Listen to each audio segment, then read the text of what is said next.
Hello বন্ধুরা, আপনারা সবাই কেমন আছেন? এই যে আপনারা দেখছেন একটা সাদা কিউট বিড়াল। হঠাৎ করে বিড়ালটা কোথা থেকে যেন এসেছে। তো বিড়ালটাকে কেউ যেন খুব আদর যত্ন করে পালতো। ও পথ ভুল করে মনে হয় চলে এসেছে। ওর যে মালিক ওকে পালতো, মানে সে বাসাটা ও ভুলে গেছে।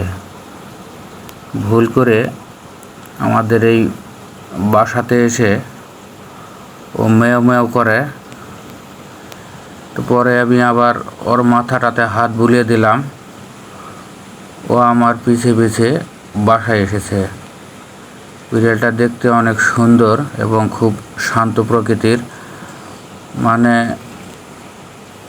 ও মাছ গোছ ছাড়া অন্য কোনো কিছু খায় না। আর ওর যদি একবার খিদে লাগে ওর মাথায় হ্যাং হয়ে যায়, মানে ও অন্য কিছু বোঝে না। ওর আচরণ দেখলে মানে আশ্চর্য হয়ে যাবেন। ওর পেটে খিদে লেগেছে, ও খাওয়ার জন্য আমাদেরকে বোঝাচ্ছে, মানে মেঝেতে জিভা দিয়ে চাটতেছে আর ও গড়াগড়ি করতেছে, মানে আমাদেরকে বলতেছে ওর খুব ক্ষুধা লেগেছে, ওকে খাইতে দাও। মানে বিড়ালটাকে অনেক ট্রেনিং করেছে।